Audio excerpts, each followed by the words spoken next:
Hello there, right here. Today we will be looking at 15 things that you guys should do before updating to 1.17. Whenever there is a new version, Minecraft sometimes ends up removing some things in the game, which cause them to be discontinued and rare. Those of you guys that know me know that I love collecting rare things in survival. And every time there is a big update, we look at all the new things that become rare. If you'd like to see more rares as well as weird stuff in Minecraft, check out these playlists after this video. First, we're going to take a look at the rares that can only be done in early versions of 1.16. Then ones that can only be done before 1.17. And finally, ones that can only be done during the 1.17 snapshots. Make sure to hit subscribe as well as a bell so you don't miss out on future videos about 1.17 and the weird things that are in it. The first one we'll be looking at is how to get these glitched out blocks in survival. They have this really weird gray top. Those blocks happen when you have a snow layer on top of them, which converts the sides to being snow-like. But if you're able to look at the block without the snow layer on top, this is what they would look like. You could do this by having Enderman beside a layer of one of these three blocks, either grass, mycelium, or podzol, with a layer of snow on top, and then they'll pick them up and they'll have one of these weird looking blocks. If you kill them during this time, they won't actually drop it, but you can use that trick that I showed where you can put mobs inside a boat and they won't be able to despawn. So now you have this Enderman which will be holding this block. Now you just want to put some string around him so he's unable to place the block back down. Or you can wait for the Enderman to actually place it down, and then what you got is this weird block. So you can have a total of 6 types of rares, 3 Endermen with the 3 different types of blocks, and 3 blocks on the ground.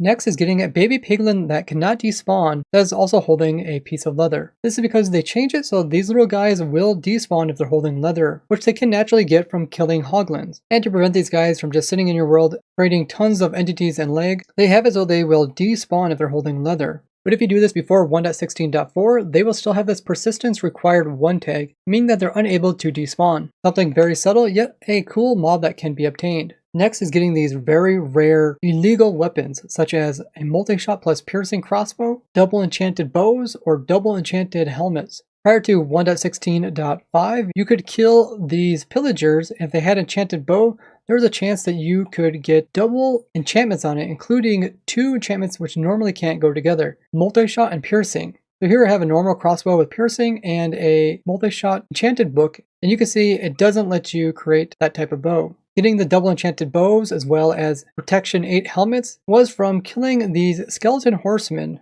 Both them and the pillagers had a bug where they would apply their enchantments twice onto gear. Getting the best type of crossbow like this is a 1 in 400,000 chance, and some double protection helmets are as rare as 1 in 3 billion. If you want to learn more about these 2 rares, check out these 2 videos I did that go into more detail, which I'll link below. Next is getting these crazy floating weeping vine pieces. The way this is done is you grow a normal vine, and then you right click and left click at the exact same time. This swaps out the old pieces with the new growth, which is a small one. So you can make these weird looking floating vines. The next 2 have to do with the effects. So if you would eat a pufferfish in early versions of 1.16, you would actually get different potion effects than you do now. This includes getting nausea level 2, which level 1 is actually the maximum that you normally can get, and also getting poison 4 when you're normally only supposed to get poison 2. And after 1.16.4, you can no longer get these 2 effects. There's no other way of getting nausea up to level 2, and there's no other way of getting poison up to level 4.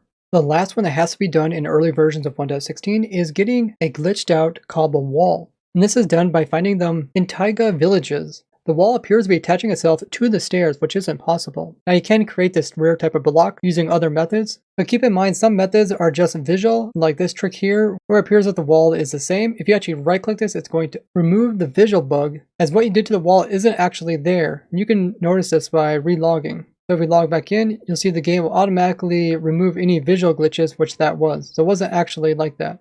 The next rare that you can find is a kelp growing out of a magma block. It's quite rare but can be found in some locations. The first rare that you can get in 1.16.5 is a pig spawner in survival. So if we teleport out to this location, you will see we ended up at not just 1 pig spawner, we actually got 4 pig spawners in here. And this is possible in survival. And if we put down some grass, we can even get pigs to spawn into the game. Now this can no longer be done in 1.17. It has to do with a buried treasure trying to replace the exact location that a mob spawner was in. In this case it was a caves mob spawner, but you can have it be you can also have it be a monster dungeon. Finding this in your survival world is extremely difficult, so it's best to use external tools to search for these locations. And you can learn more about that by watching Andrew's original video. The next change comes to how you can obtain these iron ore.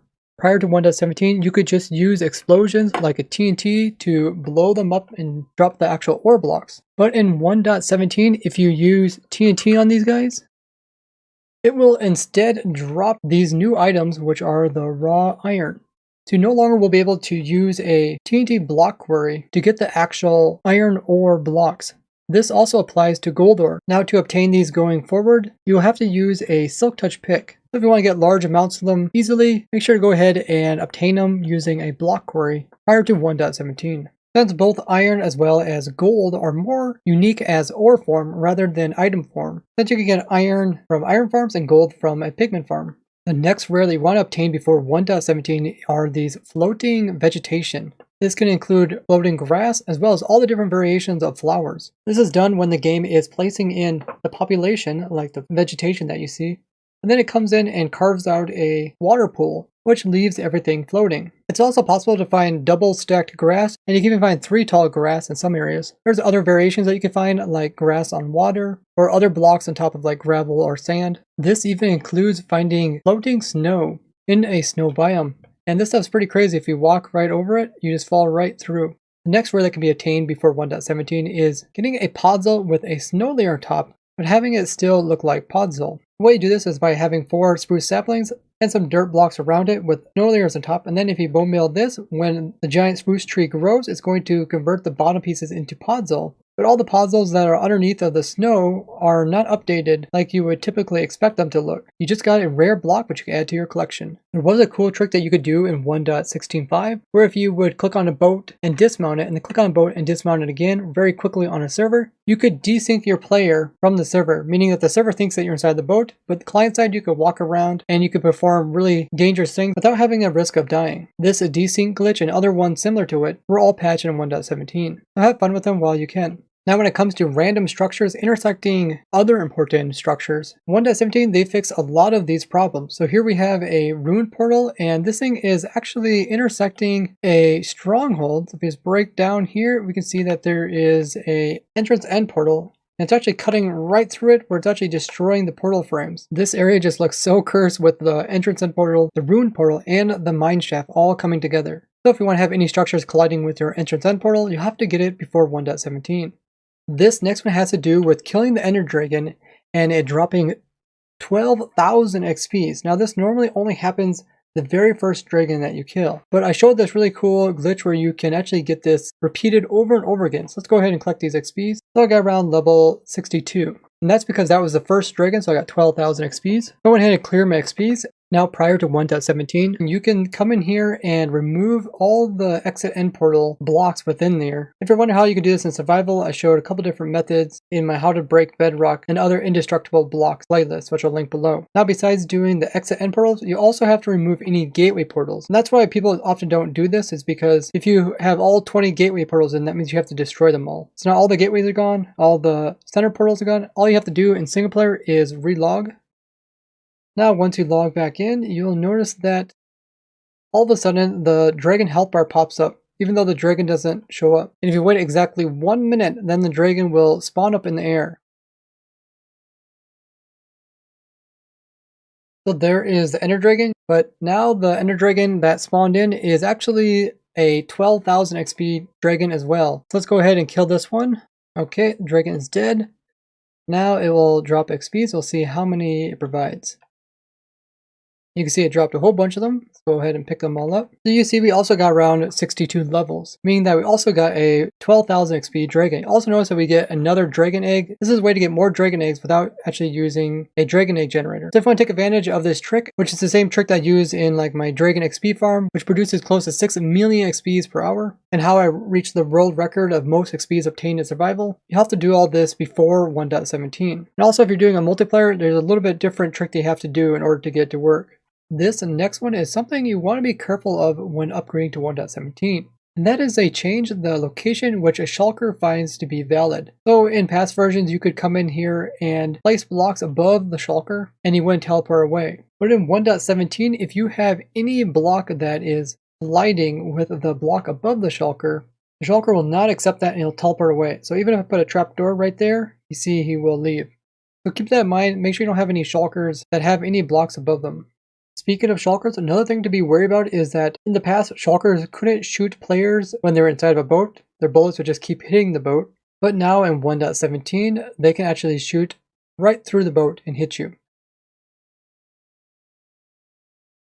Now there are some weird things that could only be done during the 1.17 snapshots. For those of you guys that are trying to go for a lot of different types of rares and even would play in the snapshots, this is for you guys. In a special snapshot, the Endermen are able to pick up both the flowering azalea leaves as well as the azalea leaves. In the O3A snapshot, lichen can be obtained from caves and placed inside of lava sources to produce water in the nether.